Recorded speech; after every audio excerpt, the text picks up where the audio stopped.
back on board then, or back looking at Jorge Martin. It has been an eventful Friday so far for Jorge. Second in the World Championship, back-to-back double podiums. He really has stepped up and shown himself to be a title contender in the early stages of 2026. This is a big 5 minutes though, isn't it, for Jorge? He's down in 19th place. Self-inflicted, you have to say, after the mistake on the brakes into turn 13. So often throughout his career, when he has had to deliver a special lap on a soft tyre in all three Grand Prix classes, he has been able to deliver. But yeah, no doubt about it, he's under a bit of pressure here. Maybe potentially picking up a couple of spots.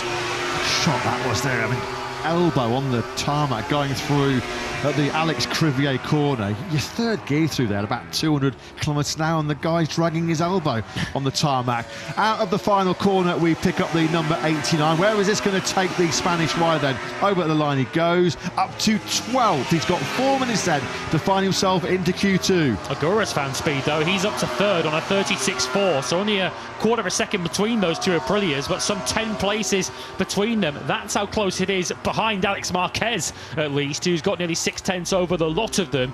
Gian Antonio will feel safe enough in second place, but from Agura backwards, I don't think anyone can really say they're genuinely safe here. Yeah, Pecco Bagnaia is trying to deliver something special here later on. He's done it so many occasions here in Jerez. He's got such a stellar record, as we've said before. Throughout this weekend, he's being pursued here by Martin. This is a hark back to 2023, 2024 in MotoGP, isn't it? Jorge Martin in hot pursuit of Pecco Bagnaia. Through turn 7, Pecco goes then. At the moment, Bagnaia, if he carries this lap on through, it should comfortably put him into the top 10. The problem is, though, Pecco Bagnaia has been terrible in the fourth sector. As mentioned, he was 20th fastest out of 23 riders in Sector 4 this morning, and we've seen him lose, what, 3 or 4 tenths in this session alone in this final split. This is where we pick up Pecco now. And the problem for this lot, these riders who are under some pressure that we didn't expect to be on their shoulders, it's the speed of the Hondas that's catching them out, with Zarco 4th, Marini 5th, Aldeguer having a fantastic day again. He's just gone third on a 36.2, and it's these kind of upsets, these kind of surprises that are plunging Bagnaia, Martin, and even the championship leader Bezzecchi into some serious pressure. Here comes Bagnaia then. Is he into the top 10? Over the line he goes. Oh, brilliant, brilliant, superb. Second for Bagnaia, 5th goes Martin. Bezzecchi in the World Championship leader. Well, he has found something special later on as well. Bezzecchi was down at 12th when he crossed the line. So out of nowhere, Bez, Bagnaia and Martin are all now looking safely through to Q2. Just over 2 minutes of the session remaining. Surely not Fabio Quartararo nudging himself into this top 10.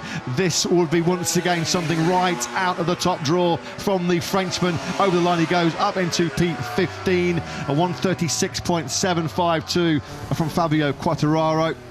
Yeah, so it's not a very close second, but it is second for Marco Bezzecchi. So the shift now, the focus onto Acosta and Marc Marquez, who are both outside the top 10. Acosta 17th, of course, not really got his first run together. Marc Marquez is coming towards the end of the third sector now, with a lap that, if he keeps this kind of performance on, should lift him up into second place. He needs this too. 90 seconds to go. At the moment, Marc's down in 14th.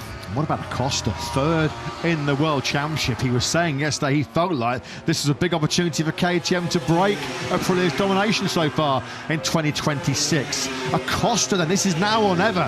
He has got this final lap then now to try and deliver a Q2 lap. Yeah, a bit of a head shake there, a pensive look from Pit Byra, KTM Motorsport Director, looking on. At the moment then, Acosta 14th fastest.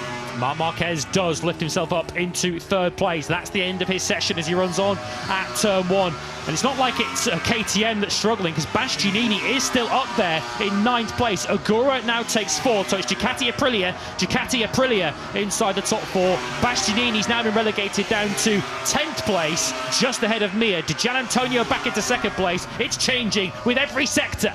The beast in by the skin of his teeth right now. Nothing at all.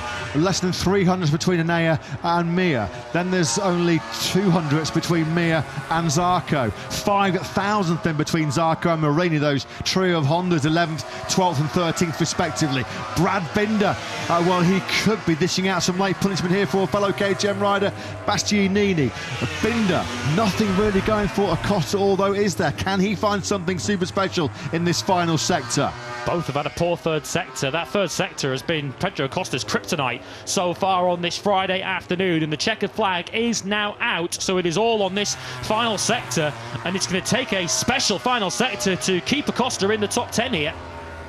Yeah, now then, he has delivered some great moments down the years here in Jerez, but he needs one right now. The fans are egging him on outside of our commentary box positioning on the main grandstand, but it is not enough. No. Acosta takes the checkered flag, the factory KTM pairing at best as they take the checkered flag together. Acosta 15th, Binder in 16th. A big frustrated shake of the head from Acosta. Saw him out of shape a couple of times on the brakes going into turn 6, but Acosta then will be in Q1 tomorrow morning. Over 3/4 of a second he is behind Alex Marquez. Diogo Moreira down in 21st place. So as it stands, and Alex Marquez, well, he has just absolutely ripped up this Jerez circuit this afternoon. The only rider that's going to end day one in the 135s. The Gian Antonio's 36 flat is going to get him comfortably through to Q2. Bezzecchi, Marc, Agura, Bagnaia, Ralph Fernandez, Aldeguer, Martin and Bastianini.